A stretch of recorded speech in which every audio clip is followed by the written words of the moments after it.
Hello, everybody. This is Tyler here. Welcome back to another episode of the Tyler Podcast Redux. And today, we are going to be doing the big FNAF 10-year anniversary episode of the podcast. I am joined by a water pumpkin. What is up, everyone? Yeah, so we were gonna have Proxy here today, but he couldn't make it, unfortunately. But hey, at least we got Zawara Pumpkin. At least an episode is coming out.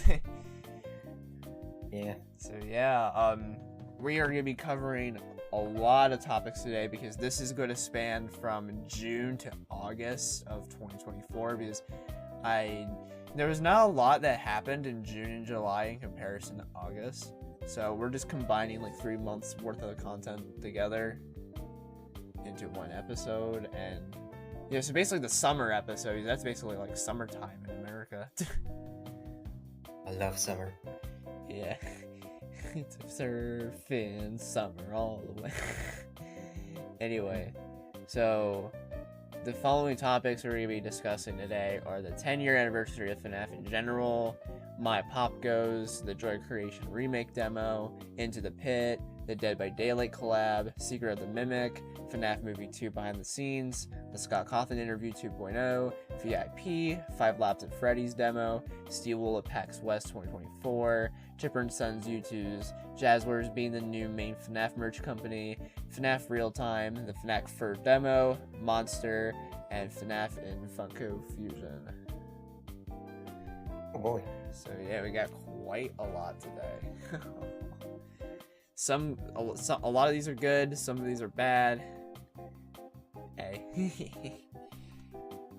Anyway, let's just get started, right? Let's do this. Yeah.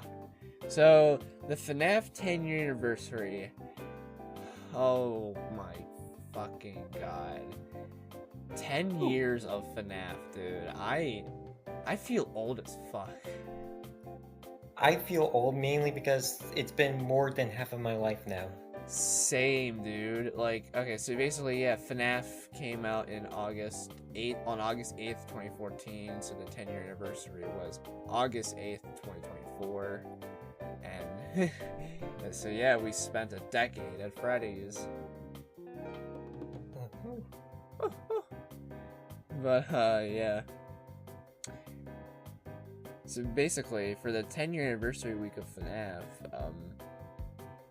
basically almost every corner of the FNAF series had something going on every day from August 1st to August 8th, which basically all those topics all those stuff that released is going to be talked about in the this podcast as their topics. But yeah.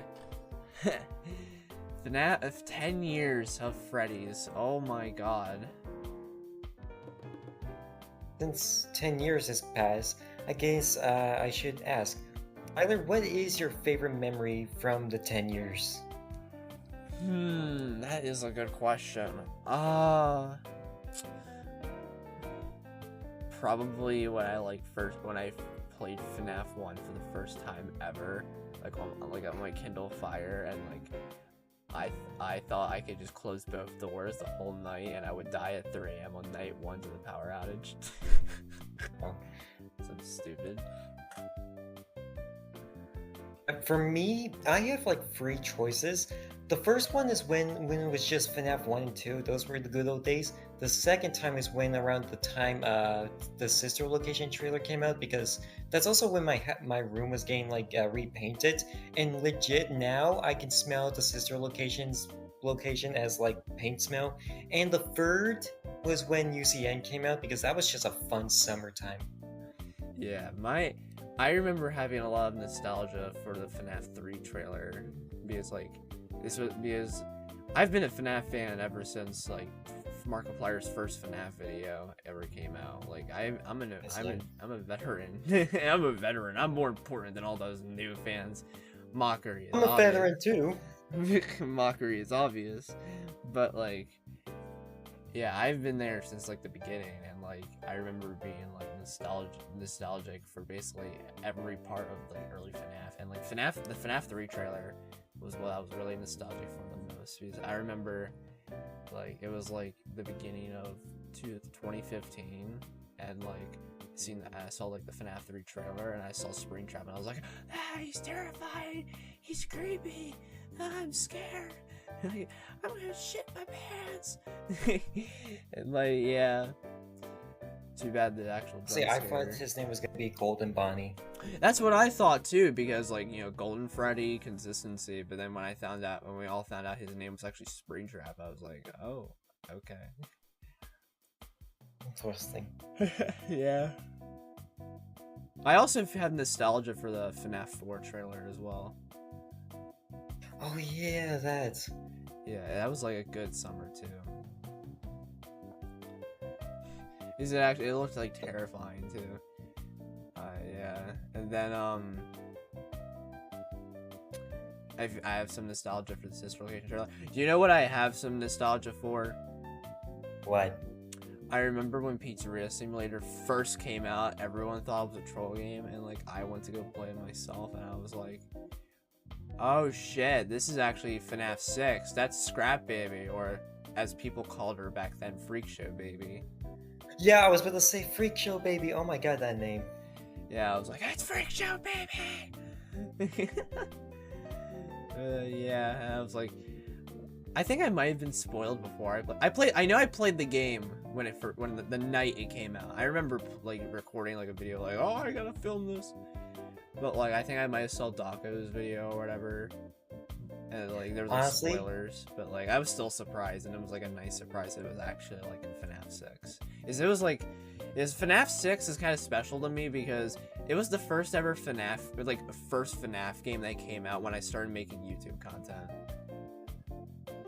Honestly, I feel bad for saying this, but when I saw Daco's videos on Pizzeria Sim, just the thumbnails, I may have accidentally thought they were just fan games. Jesus Christ. I didn't realize they were official until Eve Goes Boom played them. Yeah, no, it was real. And FNAF 6 is still like a really good game, in my opinion. I love the ending a lot, and the tycoons are pretty good. The tycoon segments are pretty good. But yeah. I also have like a tiny bit of nostalgia for the first Help Wanted game. I couldn't play it upon release, but I saw like gameplays of it, and I was like, oh, that's so cool. I can't wait to actually play this someday, and I got to play it someday, like literally later that year, for when Flat Mode came out. And yeah, pretty good. And Curse of Dreadbear. I have nostalgia for Curse of I have more nostalgia for Curse of Dreadbear actually than the base game Help Wanted 1. Really? Yeah. I just like that. I'm like a Halloween person, and I just really like the Halloween vibes that Curse of Dreadbear has. I also going back in the past a bit more. I also have nostalgia for FNAF World. I remember FNAF World was one of the first like FNAF games I've ever played on a PC, because like up to that point I played like every FNAF game on mobile. But like I had like a laptop, I'd play FNAF World on it. I had a good time. I even beat the game. And yeah, it was a fun time. And I remember watching gameplay videos of FNAF World, specifically Dan TDM. Oh yeah. Yeah, he beat that shit. But yeah, FNAF World was also just like a good time as well. I don't want to say this is nostalgia, but I do have fond memories of being excited for Security Breach before the game came out. Yeah. I liked Security Breach at first, so I was like, oh, this is cool. But then like I started to notice the problems, and then I started replaying the game, and I noticed like my own personal problems, and yeah, but I'm somebody that just will always think that Security Breach is just down straight in the middle. It has both good things and bad things. that I think like even This recently, when we get to the topic of Scott's interview, we know what the problem was. yeah, and I'm glad for that, but we'll get into detail on that when we get there. Yeah. But yeah, fucking 10 years of Fridays, dude. Yeah. And there's like a whole movie, there's a whole bunch of books, there's literally gonna be a collab. There's just so much. And it all stemmed from one simple point and click indie horror, sit in your place, PNG survival horror game. And all because of one criticism. Because of constructive criticism. That story has always been like inspiring to me. That like Scott like took constructive criticism basically to the next level and just like literally became a billionaire because someone was like, I didn't like your game. It was creepy.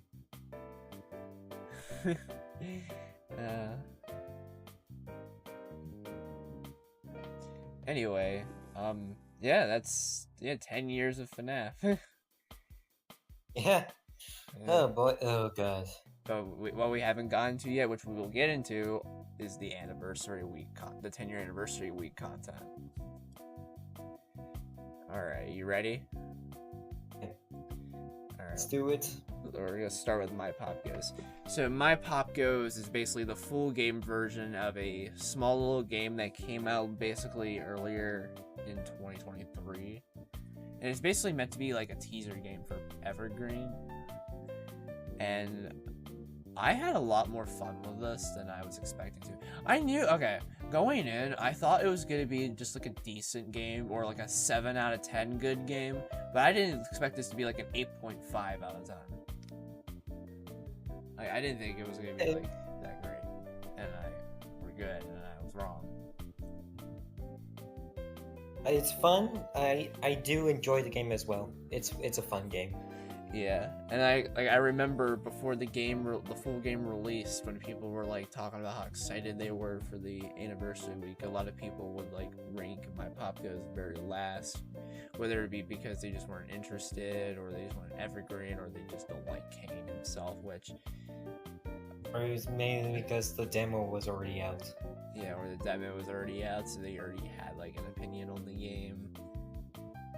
Yeah.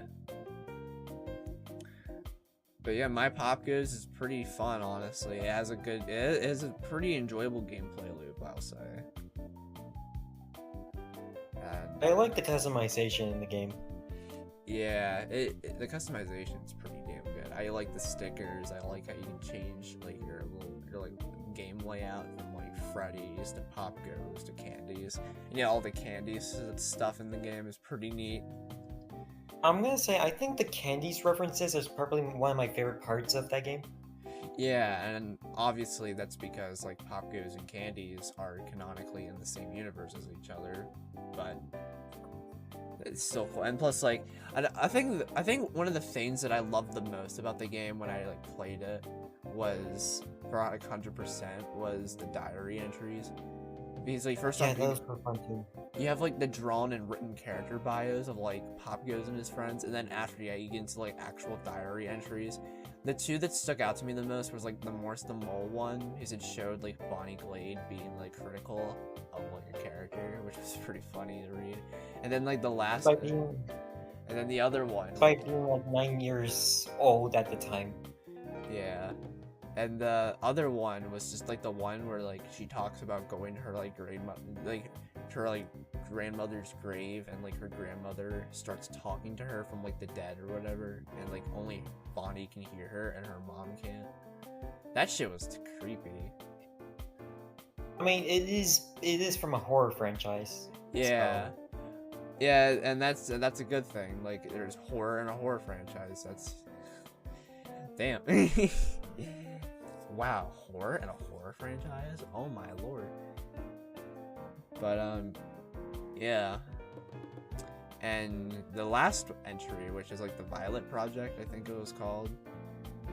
And it basically just further confirms that candies and POPGOES are in the same universe because they bring in Mary Schmidt from Finance and Candies into they mix that entry. Maryland. Yeah.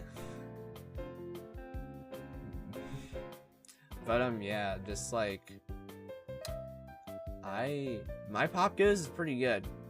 I also love all the mini games that you can do and how you can find like the toy animatronics as like secrets, which will be used for an ending. Also, the endings are pretty good. We basically have like our first official look at the unwithered animatronics. Now they're not canon because fanverse games are not canon to actual FNAF, but they're still official because it's still like, you know, funded by Scott Cawthon. So we still, even though they're not canon, it's still our technically a first official look at the Unwithereds. People online are going crazy if it counts or not. Yeah, I've seen the debate. There's a lot of people that are like, yeah, it's official, it's not canon though. Or there's people that's like, oh, it's official, but it is also canon. And then there's people that are just like, it's from a FNAF fan game, it's not official nor canon. And then someone proceeds to explain the fanverse to them, and they're like, but I personally really hate King Carter and POPGOES, so in my eyes, it's not official. Oh my god. Yeah. myPOPGOES is pretty good. I was delightfully surprised by how good it was. Time can be intense, but that makes it more fun. Yeah, some people have debated on whether or not it's like too hard for the game it's trying to be. Like if it's too ridiculously hard, and I can see that, but I still think the difficulty can like this difficulty makes it like better somewhat, because like it makes it more intense. It requires you to strategize with like timing and balancing and all that, especially when you're like endless mode and you're trying to get to 8:15 p.m., which originally was 9 p.m. for the endless mode goal, which I'm glad Kane changed that. I know some people did reach 9 p.m., but like I know not all the people would have done that, so yeah.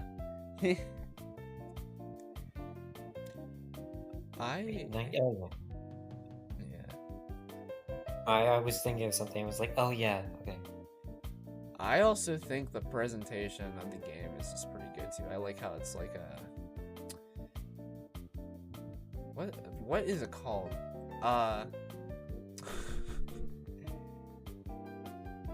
Tamagotchi, yeah. I like how it's like that. I like how it's like a game that like Fritz created, or Jeremy created for Fritz and Bonnie. Jeremy are the same person. Yeah, Jeremy or Fritz made for Bonnie, which was pretty neat. And also, there's also the secret ending too. I forgot to mention with like the ocean, the blood. Oh yeah, I was shocked when you got that because I did not see that at all in any gameplay. Yeah, that shit is dark. But yeah, that shit is dark. Is there anything else you want to say about myPOPGOES? Because I got really nothing else really. Yes, I will say one last thing. Poggers. Yeah, there's like gonna be like, apparently some stuff's being nerfed. There's gonna be updates made to the game, especially like the topping juggle, which is like gonna have more smoother animations, which is gonna be pretty neat to see, and I think it might actually be easier for gameplay purposes. Yeah, so it can be easier to tell where you're going. Yeah, exactly. Anyway, yeah, that's myPOPGOES. Next is the Joy of Creation demo. So basically, oh boys, right. This is the demo to the remake of the Joy of Creation that is officially licensed in the Fazbear Fanverse Initiative. This is basically meant to be a full-on remake of the Joy of Creation story mode, and this demo is a full-on remake of the office memory / level from Joy Creation Story Mode. And in my personal opinion, this demo is a much better version of the Office from Joy Creation Story Mode. Now, I need to say this real quickly though. The original Office memory from the Joy Creation Story Mode, I still think is one of the better parts of Story Mode, because I think it has like a fun game. I think it still has pretty enjoyable and fun gameplay. The only problem with it, obviously, was like the cheesing methods you could do with like Bonnie and Foxy. Oh yeah, that. Yeah, with the cameras and stuff. But like that shit is fixed in the demo, and also like the demo is more intense because this time you actually have like somewhat of resource management with the power, and you also have to like find switches to fix other things like cameras and your flashlight. Like that shit can all run out, and like it all comes together very well, if you know what I mean. Like it actually forms like a cohesive, consistently intense, but like perfectly put together gameplay, if you know what I mean. Yeah. Every mechanic in the game has importance. That's basically it. And I miss that in like fan games, because like there's like some FNAF fan games that just have like a gameplay mechanic that is just like completely useless. Literally. Like, something I always loved about the Flumpties games, for example, is just like every gameplay mechanic in that game has like in those games have a purpose. In this demo, every mechanic has a purpose, and yeah, it's just intense throughout. It's actually like terrifying, mostly because the atmosphere and environment is just like a creepy one, but also like the gameplay, you're like put on the edge of your seat because you think Foxy's gonna kill you or something, or Chica's gonna kill you, Or you're gonna get Falcon punched by Ignited Bonnie. yeah, and yeah, fucking Bonnie's punch is back. That is just an iconic part of the Joy Creation. No Joy Creation thing is complete without Ignited Bonnie punching you. Oh my god, I would love to see River Bonnie punch someone in the second FNAF movie. That would be great. Yeah, they technically could, because Joy Creation is officially licensed. It's official. Yeah, and this game is... I think one of the better parts of this game is like the horror in this game offers a somewhat different horror experience you get from Five Nights at Freddy's, because the early FNAF games are definitely like creepy and have like horror elements, but like this demo takes it a step further, and I think this demo is like a good thing for people that want something like more horrific in a FNAF game. And that's something I've always liked about the fanverse. Like each fanverse game has like its own like audience or its own target audience. Like Flumpties has like Flumpties has a target audience for people that just want like silly horror. POPGOES and Candies have like a target audience for that's basically just similar to like actual FNAF. And then like the Joy Creation has like a target audience for people that want more horror in the series, and like basically like more mature themes and stuff. And I think this demo further establishes that, especially with the amount of times shit is used. I'd say that Candies and POPGOES is more to people that are into stories, I'd say. Yeah, sort of similar to like actual FNAF too, because like that's also like a story, because FNAF itself is like a story-based game for a lot of it, even though like gameplay is still pretty enjoyable for a lot of games, even Candies and POPGOES included. I also want to mention, I think the character designs are a massive improvement compared to the other older models. Yes, the models in this are so damn good, dude. They're so enjoyable. I love them a lot. In Chica's design is much better. I think it's a huge improvement compared to her old design. Yeah.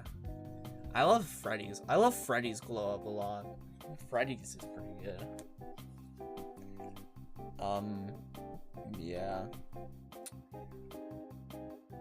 I personally think that Bonnie is still the best design. Yeah, Bonnie's is pretty good. I love how the word fuck was removed from the demo. Ah. We would have having our first fuck in an official game, but it's against the rules. It's against the rules. Damn it. At least we have shit. Yeah, at least we have shit. At least Scott allowed shit. Yeah.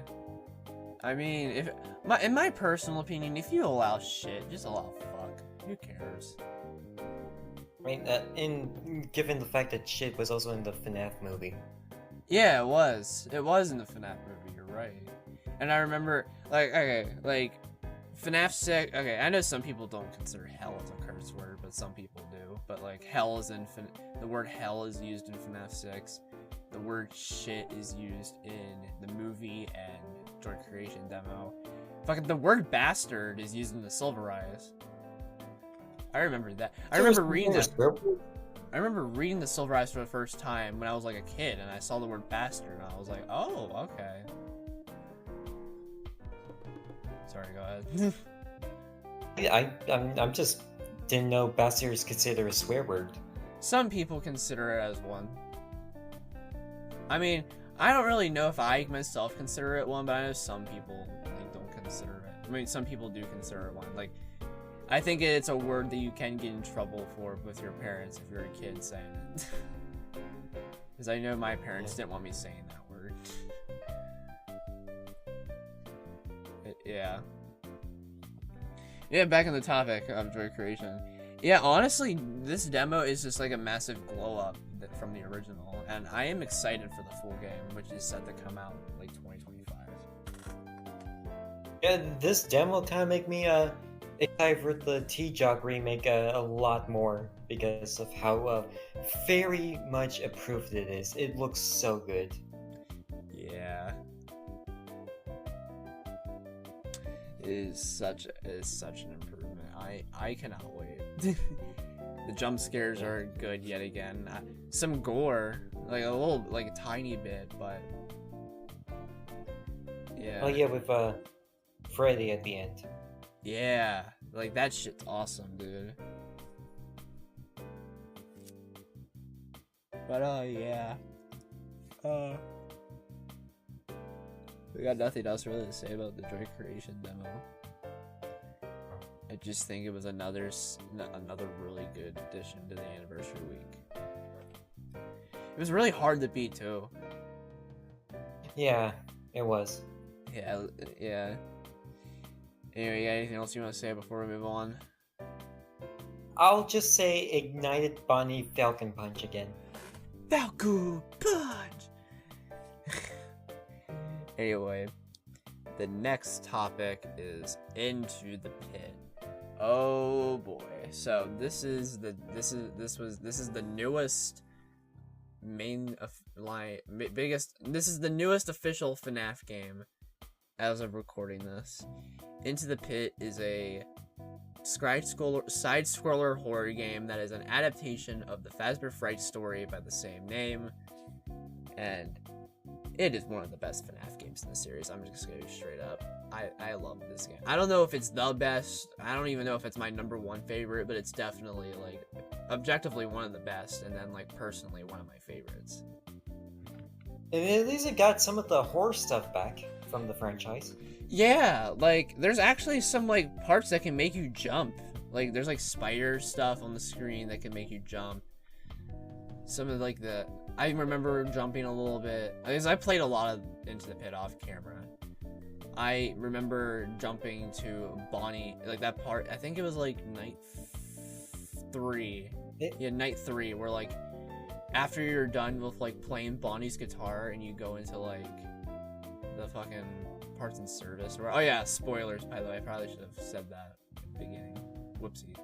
You go into the parts and service, and then, like, Bonnie starts, like, grabbing you from the vent, and you have to, like, get him to let go. That part made me jump at first, because it's like a jump cut from, like, when you're hiding in the vent to literally just him pulling your foot out. It's literally a jump cut, and it like, made me jump. Oh boy. Yeah. I love how there's, like, the True Nightmare 3-star challenge. that shit is like so hard, but yeah.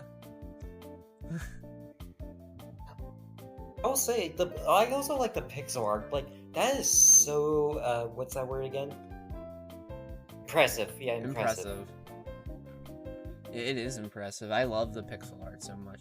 The characters and the writing and the story in this game is also really good. I love Oswald, our protagonist.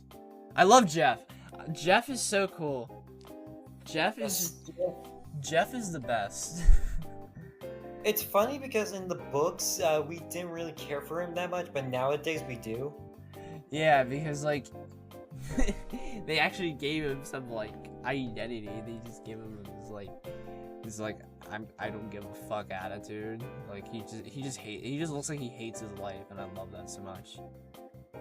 He's just game for the day. He's just a normal worker. He's just an average American worker. I love him. I love the secret mini games that are based off of pre-existing Fast for Fright stories. There being 3 in total. And Purple Guy made a return. Yeah, he did. In one of the mini games. And then speaking of Purple Guy, I love Spring Bonnie or the Yellow Rabbit or Ball Trap in this. Or Daddy. Or Daddy, yeah. Dude, I keep seeing people make that same stupid joke of like Ball Trap and Oswald's mom. I fucked your mom, shit lips. I fucked your mom, Oswald. I love that meme so much. Yeah. Dude, people on Twitter just keep complaining about people making that joke, and I'm just like, yeah, well, I don't personally laugh at it every time. I think it's okay. I don't know. My sense of humor is fucked up, man. I don't know about you. About me? What I think of the game? It's an impressive game. I really like the gameplay of it. Yeah, the pixel art. The gameplay is just really good. I love the stealth part of it because like it's a massive improvement over the stealth and Security Breach. Also, that you have to do different mini games instead of just doing the same one over and over again. Yeah, like I love how you actually, when you like hide somewhere, well, Spring Bonnie is like on your ass or whatever, and you have to like hide. You have to do like a mini game in the hiding spot you're in before you can like properly use the hiding spot. Like when you go in the vents, for example, you have to clear spiders. When you're when you're hiding, let's see, you're hiding in the Golden Freddy or Spare Freddy suit in the storage room. You have to like do something with your lungs. Like it's not that easy. Like you have to actually like do whatever, you know. Yeah. But I'll say the one nitpick that I have is that Foxy is just completely absent in this game. Yeah, that is strange. I know his mask appears in the prize machine or prize whatever the prize thing is, which is supposed to like be some like thing related to like laughter or whatever. I'm not a lore person, but yeah, there's some. But speaking of lore, there's some people that have theorized that the reason why Foxy is like not there is because it's meant to be like symbolism that Oswald becomes Foxy. But like in like this game's universe or something like that, or like or basically like, you know how like Oswald's dad becomes like Spring Bonnie, right, for a bit. Yeah, maybe it's like the same thing, but Oswald, when he catches Oswald, he becomes Foxy. Yeah, and there's like if you look up this theory online, there's like multiple pieces of evidence. I don't know if I believe in it or not, but it's something interesting. It's very observational. I don't believe it either. It just something feels weird about it. Yeah, it is strange that Foxy basically doesn't show up in the game. I'm wondering if he showed up in the I forget if he showed up in the actual like story, if he's like mentioned. I haven't read like the Into the Pit story in a hot minute. Same with like the other FNAF books. Ooh, speaking of FNAF books, the idea of possibly a fetch game in the works. Oh yeah, dude, I am excited for that. I know it's not like 100% confirmed yet. It's just like a most likely from like the Sky interview, but I cannot wait for that, dude. That seems like it's gonna be fun. I think No, you go. I think some other like good Fazbear Fright stories that could warrant stories is like Step Closer and Bunny Call. Yeah, I was about to say Bunny Call. Yeah. Of course, the best one in the flesh. And get this, he told me What? everything. Yes. I swear to God, if we get an in the flesh game, oh my. No, I don't even see how an in the flesh game would work. Just popping from Springtrap in a maze, if I recall. Yeah, maybe. But yeah, for Mega Cat Studios' like first FNAF game, it's really good. Hell, even Fiznum thinks it's a great game. Yeah, dude, fucking Fistnum likes it, and like a lot of people will say he hates everything FNAF, which I don't think is true at all. I've seen him be positive on stream about a lot of FNAF stuff, but like, yeah, even he liked it. Yeah. Yeah. Like a lot of people seem to like Into the Pit, and me included. I loved Into the Pit, and I cannot wait to play even more of it on stream eventually. When it comes time to that. Yeah. I also just like there's like other secrets in the game too, with like the phone numbers and stuff. Oh yeah, that stuff too. Yeah, I think you can literally call William Afton, I think. And he's spring locked. Yeah. Apparently. I think you can call the puppet too. Because you can like dial in a number and you just hear the puppet's music box. Oh, I did not know that. Yeah.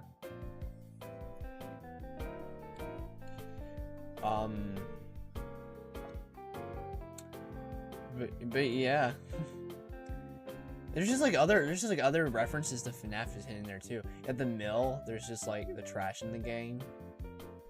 Then outside the school, like the very outside of the school, there's like that crosswalk thing, which I think is a reference to one of the Fazbear Fright stories. I don't know if this is like a Fazbear Fright story or not. I forget exactly. Wasn't there like a story where a kid like turned into like, or a kid or somebody turned into like one of those school crosswalk things? Yeah, that's a Fazbear Fright story. I'm pretty sure it's the 11th book. Okay, yeah, because there's a reference to that at the front of the school in the game. Because there's literally, yeah. Yeah, I need to reread the books. All of them. Original trilogy, Fazbear Fright, and Tales from the Pizzaplex. But, yeah. Anyway. Yeah. And Into the Pit released a day earlier than it was supposed to. It was supposed to release on like the actual 10-year anniversary of FNAF, August 8th, but because it ended up releasing early in like Japan for some reason, Mega Cat was like, "Fuck it, we're gonna release it a day early for everyone on the 7th." And a classic Scott move from 2015. Yep, and funnily enough, it was the same day the 5 Laps of Freddy's demo came out, and everyone was hating on that, so they were like, "Fuck it, just release Into the Pit, and we'll make everything better." Yeah. Anyway, I got nothing else really about Into the Pit, unless you have anything else you want to say about it. Just one thing. Into the Pit, I must admit, I come anew. Into the Pit, I must admit. Anyway. You know what I'm surprised about, honestly? I'm surprised there wasn't a reference to that stone at all in the game. Like, yeah, I'm surprised too, honestly. I thought that'd be something they do, because first off, the FNAF movie had like the living tombstone at the end, so clearly official FNAF media, if given permission and like payments and shit, can, like, I could have sworn Daka would have given permission to use that as the credit song. Yeah, Daka would like instantly accept that like deal, dude. Daka would like allow that. I don't know why he wouldn't. He's like, yeah, oh well.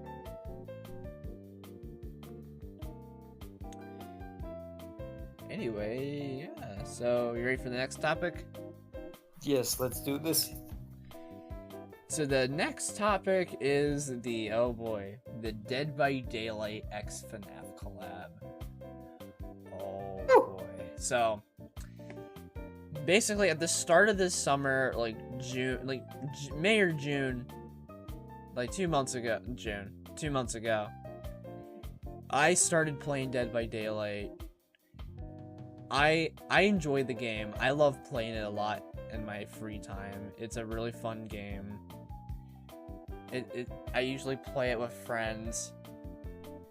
So when it was revealed on August 5th that the collab that FNAF would be doing was Dead by Daylight, I was so fucking excited, and I still fucking am. I don't play the game, but hell, I am excited too. Yeah, because like, I feel like, okay, me personally, I would have been fine if it was Fortnite. I actually would like I would still be really excited if it was Fortnite. Now if it was Stumble Guys, fuck that. I don't play Stumble Guys, fuck Stumble Guys. But if it was Fortnite, I still would have been excited. But I think Dead by Daylight was the best fit because like it's horror. You know? Like it actually makes sense. I was about to say that. Yeah, sorry. Now the question is, what character would they add in Dead by Daylight? Because a lot of people are saying Springtrap, and I personally agree with that option. See, I feel like the killer is going to either be Springtrap or the Yellow Rabbit. One of the two. Yeah, the Yellow Rabbit also makes sense since it's from the movie. Yeah, and the reason why, like, I have a big, like, the reason why I think it might be the Yellow Rabbit is because of how on the announcement tweet for the collab, Blumhouse replied to the tweet. Oh, yeah. So it was like, maybe Yellow Rabbit might be the killer. It could easily just be Springtrap, too. I'd love it to be Springtrap. I'd love it to be Yellow Rabbit. Springtrap makes the most sense. Yeah, Springtrap makes the most sense. Yellow Rabbit makes the second most sense. And then for, like, the Survivor, I was thinking for the Survivor, it might be, like, Mike Schmidt, but, like, Josh Hutcherson's Mike Schmidt. Vanessa? I think also Vanessa. Yeah, that's also a thing. Yeah, Vanessa, too, maybe. Are there any survivors that are kids in Dead by Daylight? I don't think so. Okay. No, are you trying to suggest Abby? I was gonna suggest like Gregory or someone like him. Or yeah, Gregory or Cassie. But nah, I think they're just gonna do adults. I think there's only I don't think they do kids in Dead by Daylight in terms of Survivor. Again, I've played Dead by Daylight, but I don't know everything about the game. I'm still a noob. Like, I'm good at doing gens. I'm good at doing generators. But like, yeah, I don't have the whole game studied, so yeah. But it's just a game I like playing in my own time, and I cannot wait for FNAF to be added to it because I am definitely going to be streaming that shit when it comes out. Oh boy. I'm also hyped to hear the theme that the character will have. Yes. I am so excited.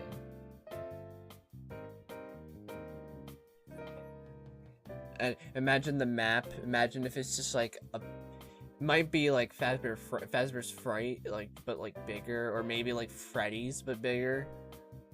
Or like I'm thinking like maybe it's gonna be like a Freddy Fazbear's Pizza Maze is what I'm thinking. Yeah. Maybe. That's my guess at least.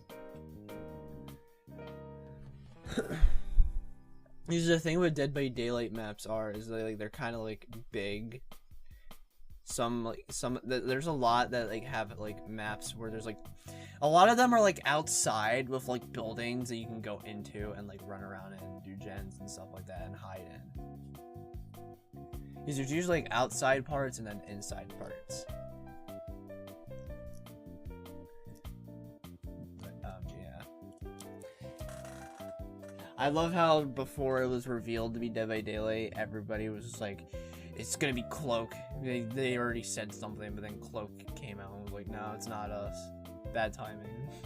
And then like people were streaming themselves waiting for the collab announcement, and like, oh yeah, it was taking like a long time to get the announcement out. Yeah, and then like I think Sis Reacts was one of them, and he was sure it was gonna be Fortnite. And so his like title and thumbnail and everything was Fortnite, and like Scott Cawthon was in the chat teasing everybody. So people thought it was gonna be Fortnite, and then like Scott went into other live streams of people waiting for the collab announcement and started teasing stuff in the chat, like being a troll, and then like it was Dead by Daylight.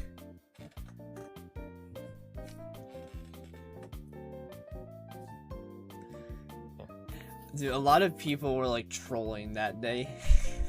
Yeah, like I'm pretty sure even the Walton files were saying it was gonna be a collab with them. Yeah, and people actually believed that. There was like a Twitter like news account that believed it, but then they found out it was fake. Even I believed it at first. Yeah, there was like a news account that believed it was like real, and that guy got dogpiled on because obviously it was a troll, and then they like deleted it out of shame. Jesus Christ.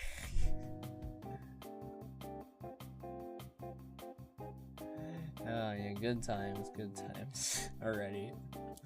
Also, one thing is that a Dead by Daylight collab with FNAF was something fans wanted for a really long time. Yes! People have wanted that ever since like Dead by Daylight came out, dude. Like, this is like highly requested.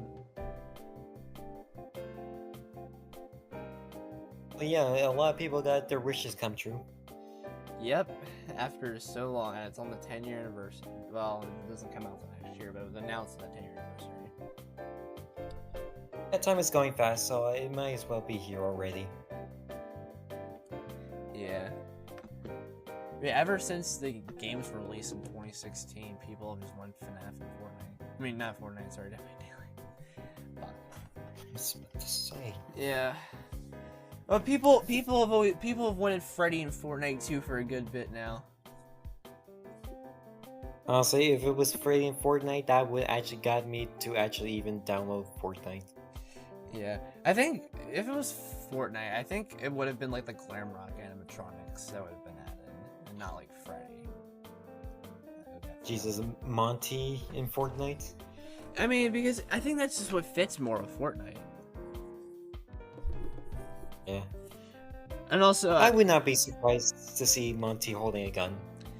Yeah, and the thing is like, speaking of that, Kane Carter was saying on Twitter that he had a good point, that like the reason why it was most likely that FNAF was not gonna collab with Fortnite and why Scott was like against the idea was because of the fact that he doesn't want his characters holding like actual guns. Because it's like off-brand with FNAF, and like Scott, spoiler alert for the interview, Scott said that like he wants the collab to be like something that fits with FNAF, even if he likes the game that is like a suggestion. So I was going to mention that at some point in this discussion. Yeah. Yeah, Dead by Daylight works. It fits, and I'm happy it's Dead by Daylight. Even though Fortnite is still a pretty good option too, in my opinion. Yeah. But yeah. Anything else you want to say about the collab before we move on? Honestly, I don't know, so I'm just gonna say Springtrap and Chucky. Oh my god, dude, Chucky sucks in Dead by Daylight. He does? Okay, he sucks as in like he's too fucking hard. Oh. But that's a whole other can of worms. Anyway, next is Secret of the Mimic. The Mimic! The Mimic! I'm excited for this one. I'm really excited because... I'm excited too, honestly. We finally get more game rep of the Mimic. I honestly haven't been this excited since, like, UCN came out. Yeah. Also, the 1979 Easter secret of the thing on the teaser, and like how some people might see this as like the carnival game because of like the character at the end. Yeah. The mimic. I think what I'm excited most for about this one is just the fact that like I really like the Mimic, I do. But I think the biggest problem with him currently is just like he gets more time to shine in the books and the games. But I think this game is the perfect opportunity to shine him, like to give him more spotlight in the games. So therefore, game fans can like the Mimic. He's typically, most people that don't like the Mimic are usually people that only play the games and not read the books. From what I've seen. I'm mostly excited because it is the Mimic, and I recently started to get more attached to the Mimic. Yeah. So it's fun to say the Mimic. I just realized. Mimic. The Mimic. So yeah, it's expected to have a 2025 release. And yeah. I really have nothing else for this topic, honestly. I'm just excited for this. Hold on, give me a second. If I could find it. Okay. Oh. Hopefully this can work. Okay, my final words. No. Oh my god. The Mimic! Yeah. Anyway, so how about them behind the scenes images for the FNAF movie 2? Oh my! Ah! Toy body? Yes, oh, of course. Dude, all the behind the scenes images so far for the second FNAF movie of them like making the animatronics, it's all pretty good. I'm excited. Yeah. I'm excited too. I love when we see the process of making the animatronics for the FNAF movies. I really do. Me too. Also, I love how for one of the behind the scenes images, I think it was of them working on Toy Bonnie, you could just see the Jim Henson's Creature Shop Wi-Fi password in the background. Oh my, I saw that too. I guess Nightmare Bonnie finally found the Wi-Fi password. Ah! It wasn't eat a dick. The password was not eat a dick. It was I forget what the Wi-Fi password is. I don't care about that. It's not like I'm ever gonna go there. Yeah, at least it was. Yeah. No, actually, that's a prop for the movie. Oh, is it really? No.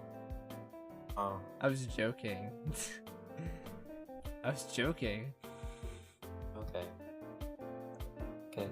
I'll say this.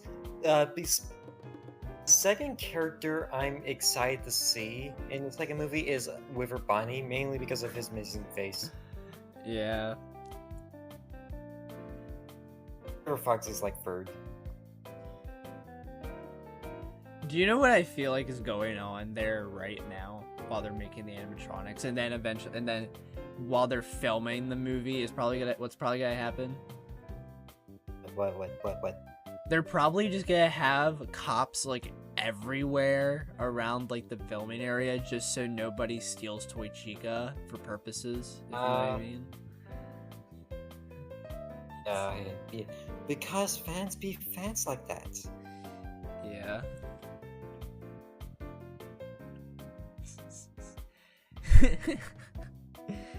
Because like literally they're making like life-size like animatronics finally, and just like, dude, didn't people try to like somebody told me something about like somebody wanting to steal Chica from the Chica animatronic or whatever. Well, like, I mean, the next best thing they could do is just steal a cardboard out of her. Yeah. Dude, if they ever make a Security Breach movie and like they make a Roxy and Wolfie, you know who's gonna steal that? Let me guess, you're gonna steal the Roxy one? Yeah. Oh my god. Simp. Indeed I am. But yeah. What's up for her too, so yeah.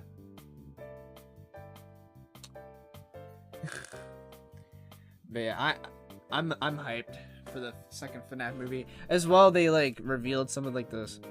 They gave out like 4 different scripts, one of them being real for the actual movie and the other 3 being fake. That was cool. I mean, I think the last one is the real one. I think so too. Makes the most sense. There is no way the military one has to be real. And there's no way the one where Toy Chica talks is like one too. Yeah, but honestly, I want to see the toy animatronics talk in the second movie for some reason. Yeah. I don't know why.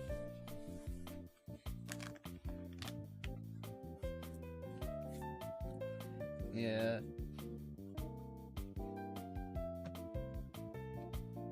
Anyway, yeah, I got nothing else really. This one, we're just cruising by.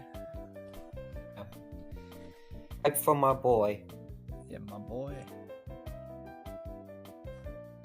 Anyway, so the next one. You have anything else you want to say before we move on?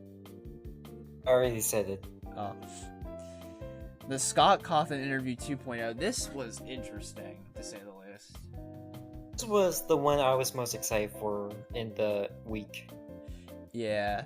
We found out a lot of things. I love how Scott basically said there's a possible future up ahead with a sequel to FNAF World, how there could be a fetch game in the same vein as Into the Pit, how a TV show in the same vein of Goosebumps for Fazbear Frights is possible, how there's more coming for the Security Breach ended up like that. Yeah, I'll get into that.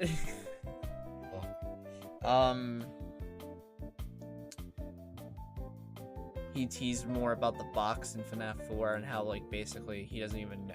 Well, like, he knows what's in it anymore. I mean, he knows what's in it, but it doesn't matter anymore. Which is fair enough, honestly. He talked about how, like, the reception, he talked about, like, his, like, story with reading reviews for the FNAF movie. Yeah.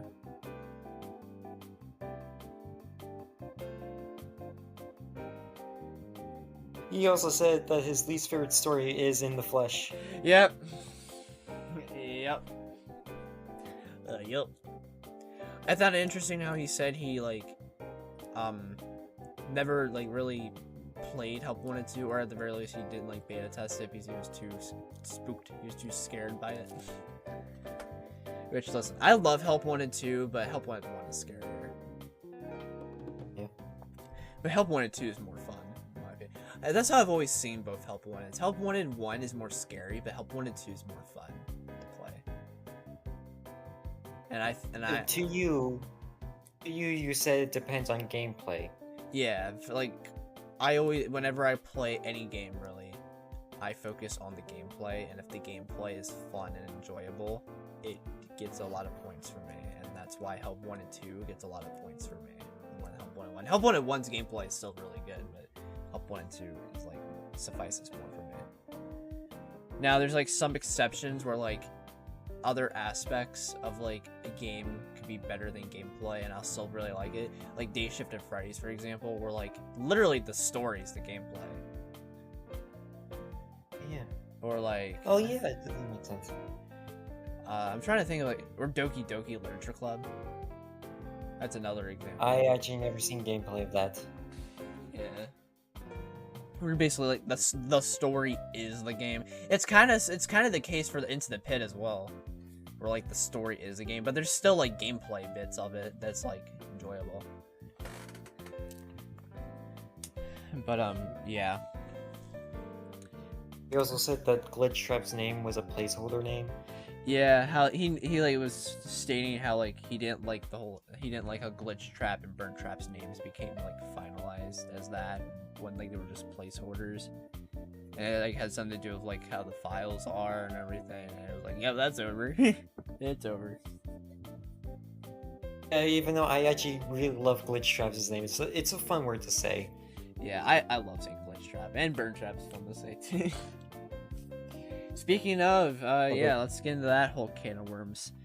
So Scott in the interview basically admitted that he's basically the reason why Security Breach's story was shit, because he had a different vision in mind, but he thought Steelwool, he gave Steelwool the hints in the gameplay to put in, and like assumed that they'd know what his story would be, but then Steelwool basically made their own story, sorta, and it didn't turn out well.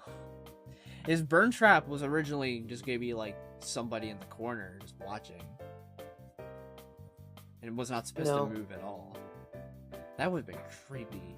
I want to. But now he became a retcon. Yep.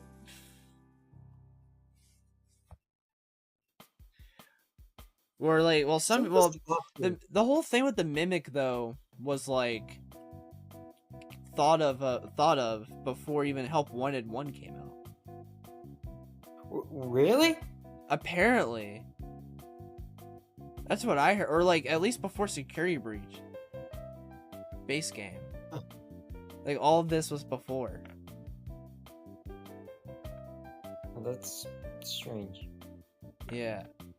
I don't know if it's the Mimic specifically or if it's like something else about it, but like I just know that like there's more to the story than BCI. Yeah.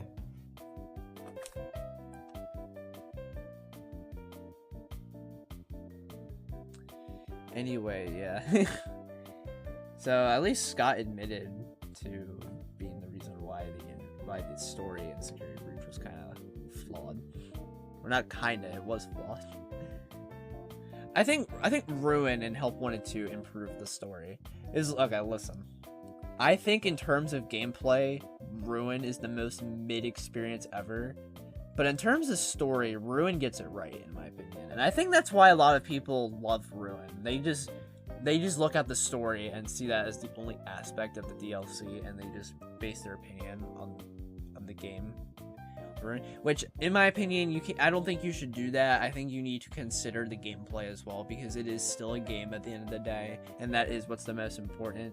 And in my opinion, the gameplay in Ruin is really repetitive and boring. But like the story is really good, and it does get a lot of points for its story.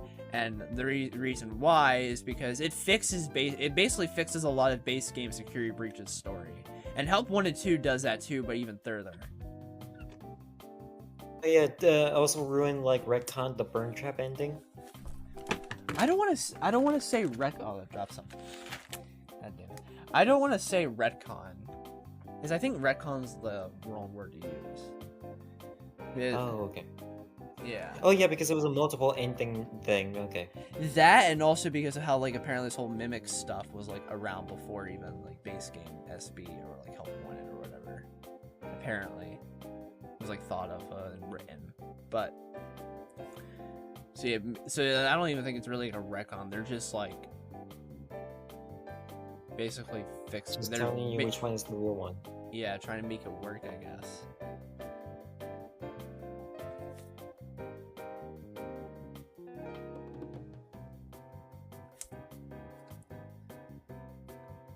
Yeah. Yeah. The Scott interview was like 2.0 was really good. I don't know if I prefer this one or the original, but I really like this one. I think I prefer the original just a little bit more, I think. Yeah. I will say that Scott's model in this one is like pretty good video. You know, sadly, last night I saw a thumbnail of the Scott interview by someone. For some reason they gave Scott abs. Jesus Christ. I think the Scott model in this 2.0 interview is like meant to be like a reference to how Scott looks in Fury's Rage. I think that's the case. Yeah, I think even the was it? I think it was Games Production or somebody like that like made the model and like confirmed it on Twitter. That's what it was referencing or meant to like reference. Yeah, that looks like it. Yeah.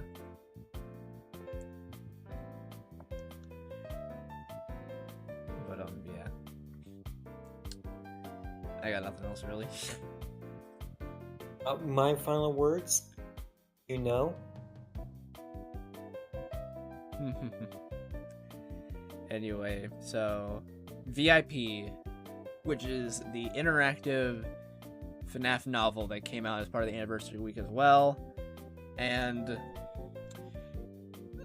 this is the one I'm gonna have the least to say about, I think, out of the anniversary content, because I did not read a lot of it, but I did read some of it, and I've seen some other stuff online. I think it's enjoyable. I don't think it's the best thing ever, but it's enjoyable. I like how it gives detail about the past of the Pizzaplex. Yeah, I love that too, and I think Very Informative Pig is just like really cool. Yeah, I like how the fact that the daycare did not exist back then. Yeah. I just really like choose your own adventure stories, because like you basically choose your own adventure, and I like how there's multiple endings, and I like how like it all works. And I think that this story has merit because of that. Now, okay, spoiler alert for next month's episode of the podcast, because in the September 2024 episode of the podcast, the next episode, so next month's episode, we will be talking about the week before, which is the next like interactive novel. And spoiler alert for that episode, I think the week before is a much better story because of reasons I'll get into. But this one is still pretty good.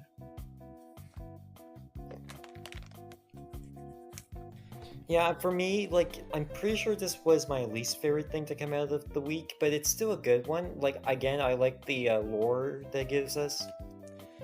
Yeah. The stuff that wasn't in the Pizzaplex before. And that's my Roomba.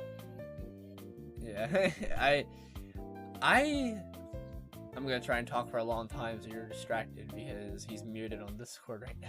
Oh, he's unmuted. Yeah, because my Roomba was sucking. Oh, it was sucking. I'll stop. But VIP is not my least favorite thing in the anniversary week. My least favorite thing in the week is coming. It's next for the topic, but it is definitely like what? Halfway. Yep. It is definitely like my second least favorite, but I still think it was pretty good. VIP is still pretty good. And I cannot wait for more. I cannot wait for more interactive novels of FNAF. And the next one, like the week before, is like really good from what I've seen so far. It's like the full thing. I want to do it. The full book of week before is not even out yet, but there's like stuff leaked online. Not leaked, but there's stuff shown off online on my Twitter that's like very interesting, and like a lot of people seem to like this. Again, we're gonna get into the week before next month in the September episode of the podcast and talk about all that. But yeah. I got nothing else really to say about VIP unless you do. I guess I'll just say pig. Pig. patch. Pig patch. Pork patch. It's a Glamrock pig patch.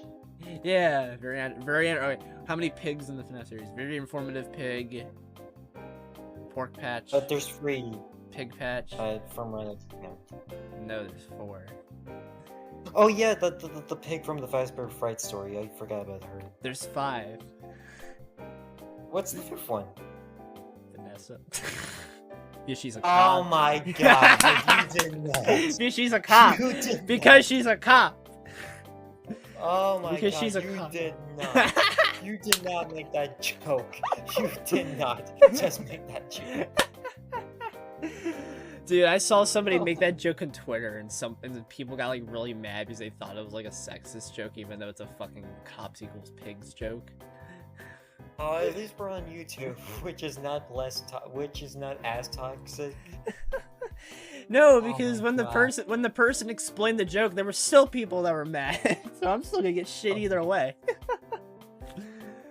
I don't even care. I don't even care, dude. Literally, I've made so many offensive jokes in Tyler Tales before, so many times, and I've never gotten bitched at on Twitter about it. So have at me. Anyway, dude, just carry on to the next one. Jesus Christ. 5 laps at Freddy's demo. I can't stop. I can't stop either.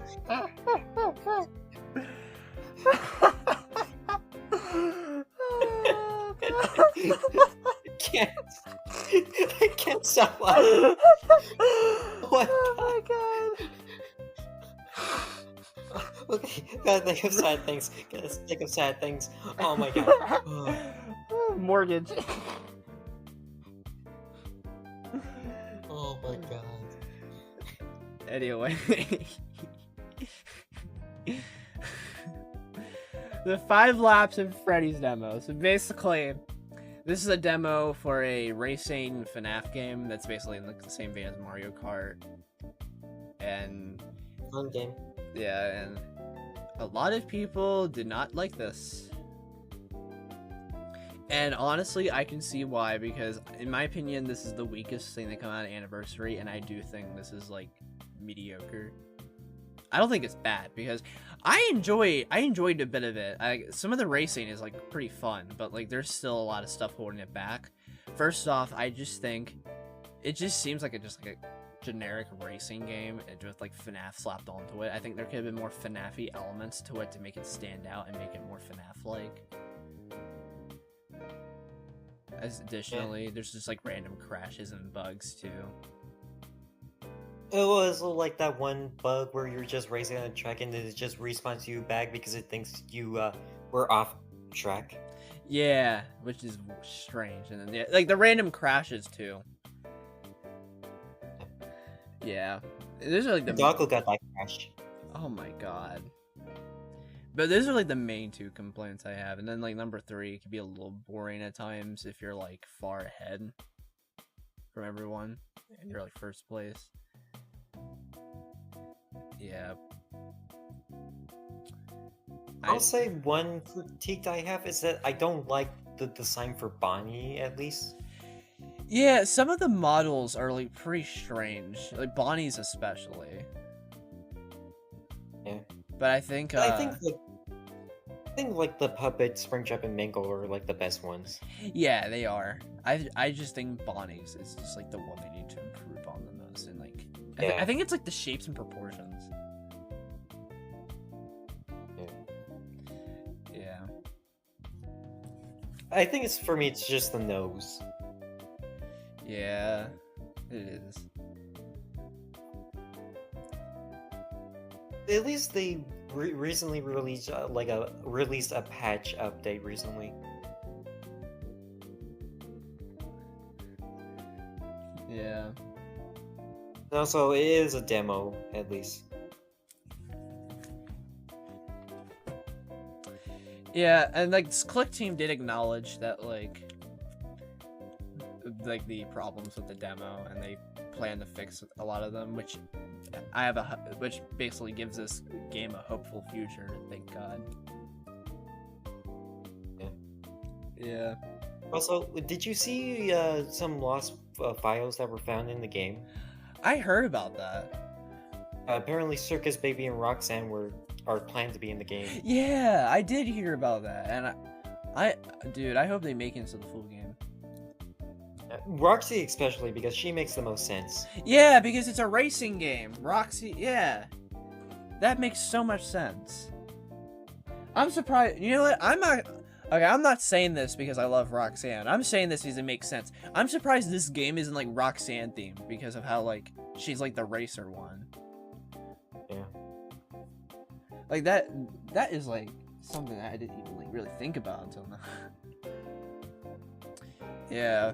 But I think 5 Laps of Freddy's will probably improve by the full game, and I do have I do have hope in it to be actually good. I do hope it comes on Switch, because I think it will be fun in that console. They need to add multiplayer. They said they're not gonna do multiplayer, and I'm like, dude, you need multiplayer for it to do well. Mario Kart has multiplayer. They're probably gonna do like cross-platforming, or not cross-platforming. Probably like do like cross multiplayer where it's like split screen, but like. They need like actual multiplayer too. Like, why not? Are they also planning of doing like online gameplay? Or is that what you just said? That's multiplayer. Okay. Yeah, like they need to like actually make this stand out for it to like actually work. That'd be for it to be successful. Oh well. But yeah, I got nothing else really to say about this one. I just hope that more characters, more than Roxy and Baby, would be added. Yeah, I think there's going to be much more. And I'm not just saying that because I just want a certain character to be in the game. Yeah. I think like the rest of the Glamrocks would be fun to have. Oh.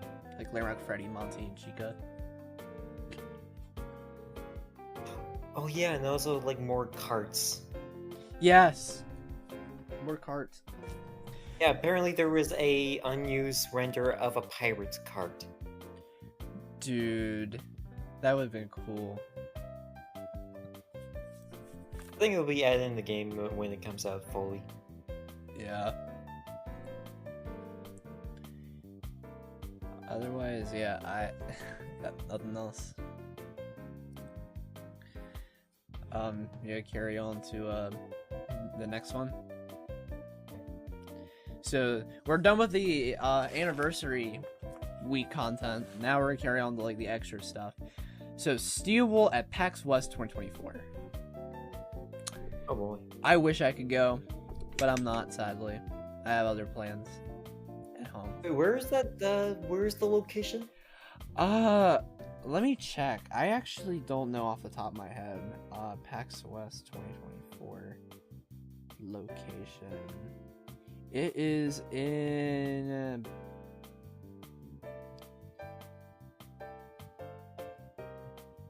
Seattle? Alright, one place says Boston. One place says Seattle. Okay, so it's not the place where I'm going on vacation to. Okay. Yeah, I think it's Seattle. Seattle, not Boston. I don't know why one of them said Boston. It's Seattle. But yeah.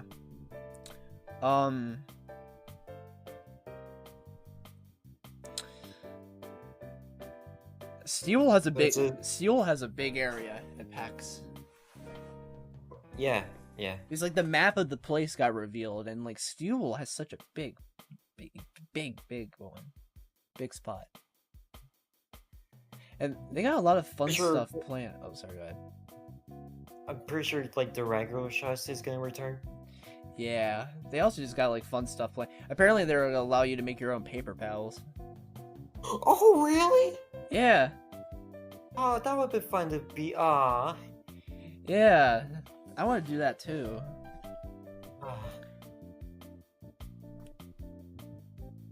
That would be fun.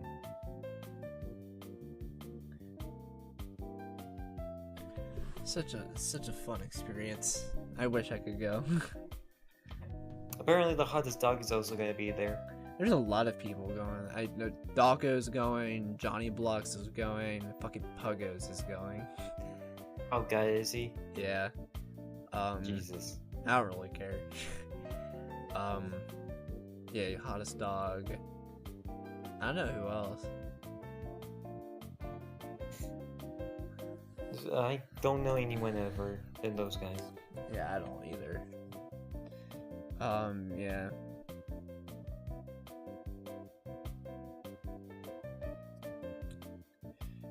Maybe one of these days, maybe I'll go. Hopefully when I have a driver's license and old enough, I can go. I'm on like the other side of the country where it's taking place. Unless I do like a big road trip. Huh? I'm like somewhere in the north. Yeah, I'm like EST. But yeah, Seattle like all the way, like fucking, like, you know, fucking all the fucking way. Fucking Washington.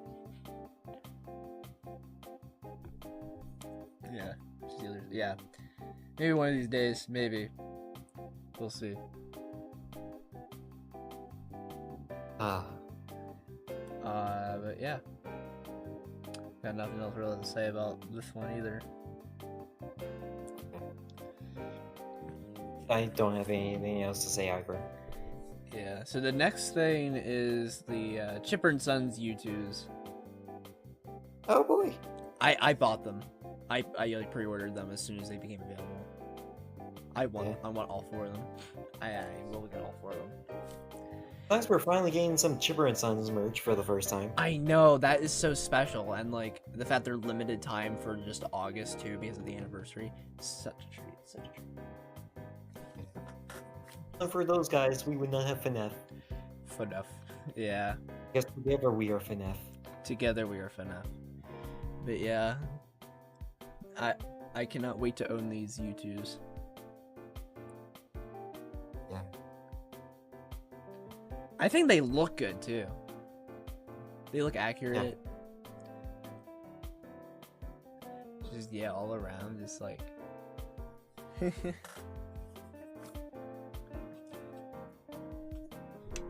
I'll say, if this is a successful thing, I think could do more of Scott's older games. I would really like YouTooz to make like figures for the Desolate Hope. Yes. Like coffee. I want to see the coffee. See coffee figure. The same here. Coffee figure. Oh my god! Imagine a coffee pipe plush. Yes. Imagine a Doofus plushie or Doofus figure. I mean, a Chipper plush would also make more sense. Yeah, more. Yeah, you can make plushies too. I just got they only have figures out. Anyway, yeah. I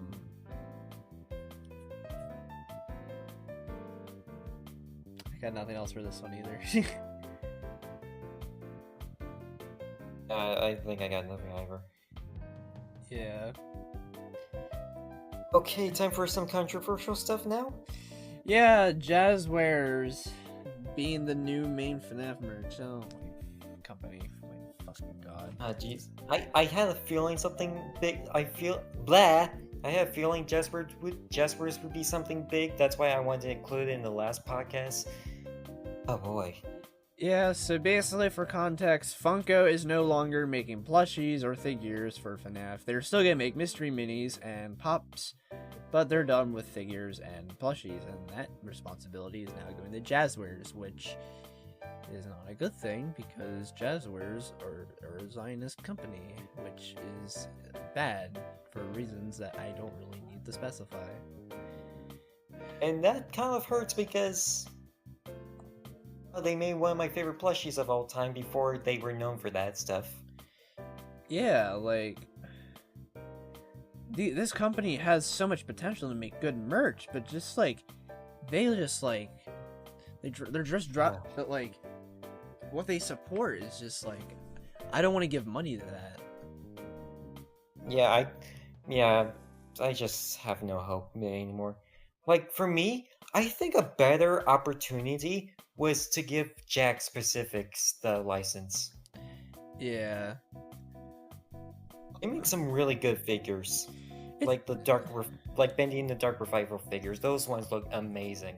Yeah. I love collecting FNAF figures and plushies, so this just hurts me. This just sucks.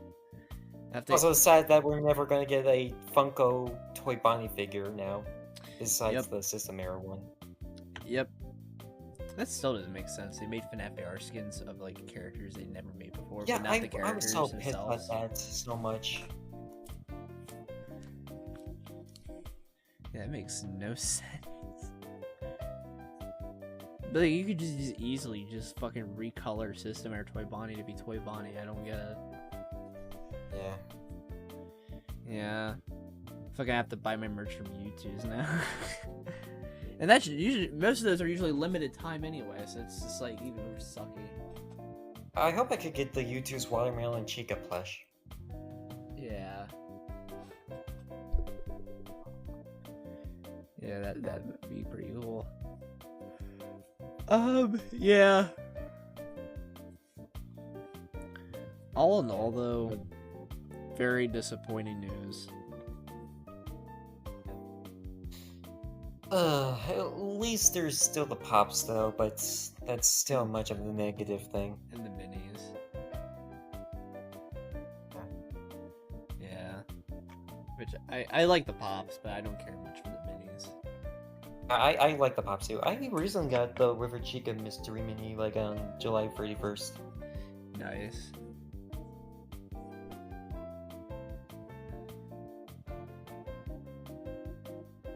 So, to the next topic, I guess? I guess, unless you have something you want to say. No, just fuck Jazwares. Yeah, fuck Jazwares. Next is FNAF Real Time, which is, oh boy, another one. Fucking another one. Another controversial subject. Yeah.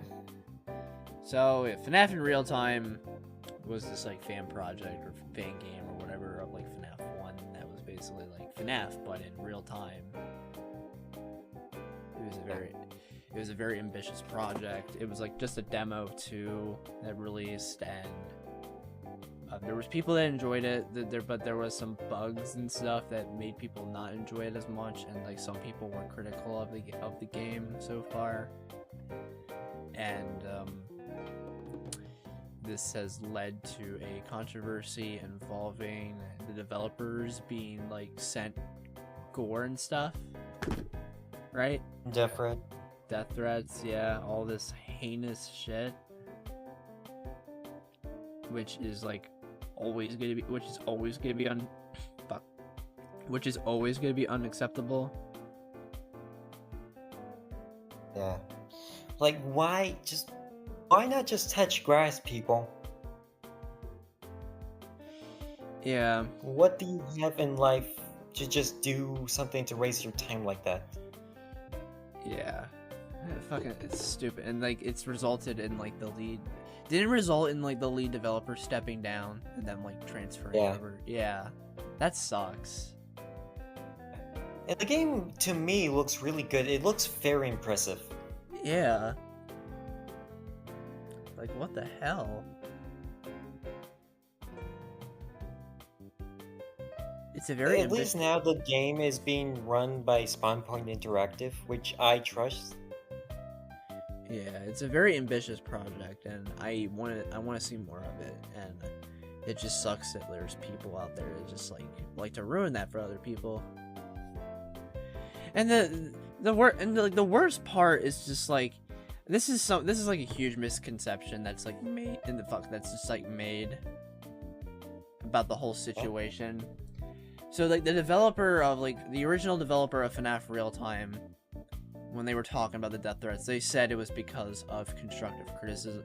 Not constructive criticism. It was because of criticism and that stuff for the game, and that it was all about criticism. When, believe it or not, that is not actually true at all. Other people were clarifying this in the replies and quote retweets. Not everybody, because a lot of people thought it was criticism, but like some people like pointed out how like Because basically what happened was the developer revealed the names of the trolls that were doing all this heinous shit, and there was like a few recognizable names, which if you know, I'm not gonna say who they are because they don't deserve attention. I know who one of them is. They have like, they literally sent me fucking gore and like porn when I was like 13 all these years ago. So I have no sympathy for this person. But they troll fan game developers for reactions and shock value, and they do all this heinous shit. So it's not about criticism, which is just like very unfortunate. Yeah. Fucking yeah, and I'm not gonna say who they are by name because they don't deserve attention. No. Is they're trolls and they want attention. Yeah, it just sucks what happened with FNAF Real Time. What?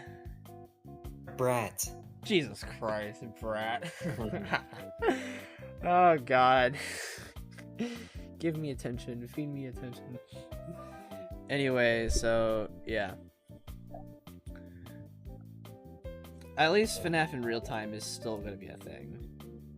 At least the project's not completely over. Thank you, Spawn Point Interactive, for that. I appreciate you guys. Also, thank you for creating Benny. Yeah. But that is basically the long and short of it. I got really nothing else to say about it. I already said what I wanted to say at the end. Yeah. Anyway, so the next thing is something more positive. The 5 Nights at Candy's Fur Demo. Meow. I'm excited for the full game of this too. The demo was pretty enjoyable. The demo was like pretty short, but it was still enjoyable. I love how like Rat was just like the final boss. Yeah, I really like the rivalry between Rat and the Candy Gang. Yeah. It was pretty enjoyable. I still don't have a lot about to say about this one either. I just think like all the details in the game are just pretty fun so far. It like seems like it's gonna be a fun game. It looks so fun. I just cannot wait to play the full game. Especially since that's like a type of game I like. I like platformer games. I think they're my favorite genre. Yeah. Yeah. I like the I also game. like the Reds. I also like the dialogue and the writing. Pretty good too. Yeah. There's pretty good humor in it. This sounds like a big problem if that's not me, or whatever it goes. Yeah.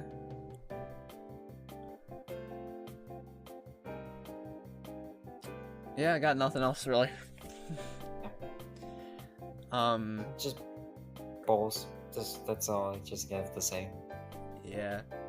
So, Monster. Oh boy. Oh wait, back to controversies? Yeah. So this story is like a Tales story that's like an extra, which is basically Scott ranting about getting canceled. Or venting about getting canceled. Was it confirmed that that's the case? Because I'm pretty sure that's just overreacting. Yeah. Dude, listen. Like, this story is just like, it's the most nothing thing ever. Yeah. I heard from a lot of people it's bad because of the story, just not about the controversy. Yeah, I think regardless, I think the story is just very, And like, well, I don't really care about what Scott did, but just like, I don't care about this either. I don't care if he vents, just like, it's just whatever. And yeah, the story itself is apparently bad, like ignoring like everything behind it. Yeah, again, these like last two, I really have nothing else to say. I have really nothing to say. I just remembered something, like last year when the Monster Energy drinks were suing companies for using the word monster because they think they copyrighted it. Jesus Christ. That is stupid. But yeah. You have anything else you want to say about Monster? The song by Skillet is a much better song. Yes, I love Skillet, and I love that song. Same here. Here was my favorite song from them. Fuck. Monster. Okay. Don't want to get copyrighted. Alright, so then next is FNAF and Funko Fusion, the final topic for the podcast. Oh boy. This was like the collab before the collab. Yeah. I love how... I'm actually quite excited for this. Yeah, like a build or demo came out and Freddy's in it, and Freddy's pretty cool in it. Maybe when the full game comes out, I'll play it. I'm just waiting till the Switch port comes, because that comes out actually like 2 months after. Yeah. Like, in all honesty, like, the collabs that it has, like, there's only like 2 that I'm into. So it's not that much. Yeah. I'm gonna be excited for. Yeah, like the only ones that I'm into are Jurassic Park and FNAF. And those are like the only 2s that I'm into. So it's like a mix if I'm even gonna get it or not. I'm probably going to, mainly because Freddy and Funko Pop. Yeah. Also, Kellen Goff. Yeah, Kellen Goff is in it. Yeah. I just like how there's just a Funko game now. Funko crossover game. I think that's just like a quaint idea. I'm literally next to a shelf full of Funko Pop collections next to me. Yeah.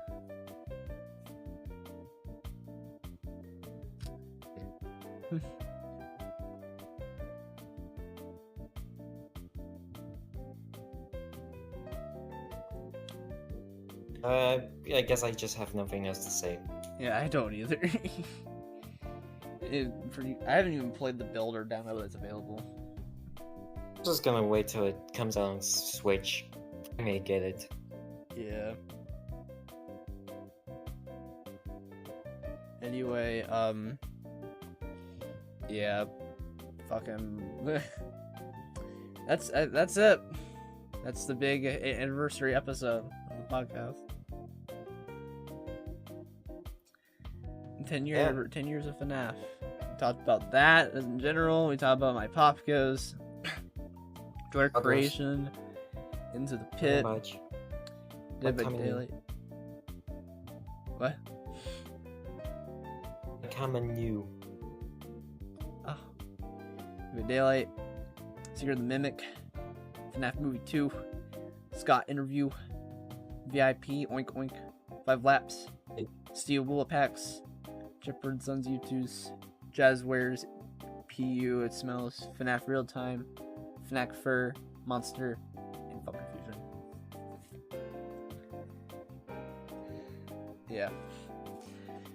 I had a fun time today. Same here. Yeah, especially that one joke I made. I still can't believe you said that.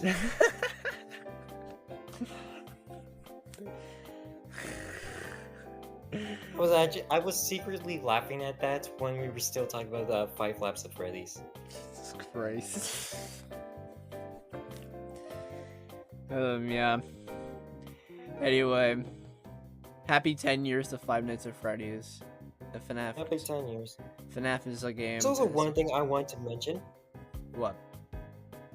Since it's August, this also kind of counts as the 1-year anniversary of the Tyler podcast Redux. Oh yeah, that's right. The anniversary for that is coming year too. The 1-year anniversary. Shit. But yeah. Happy 10 years of FNAF. It's a series that I love a lot. I have nostalgia for, and it's like special to me. And I'm second best franchise in my opinion. Yeah. Here's to another 10 years for my favorite game series. hope you guys enjoyed listening to this episode of the podcast. I had a fun one. This was a fun one in my eyes. Yeah. As well as yeah, the description below is going to be my Twitter, Instagram, TikTok, and other extras. In the description as well will be the chapters to each of the topics we discussed in this episode if you want to like jump around. And yeah, hope you guys enjoyed. I'll see y'all in the next thing that I do. Toodles. Fuck you.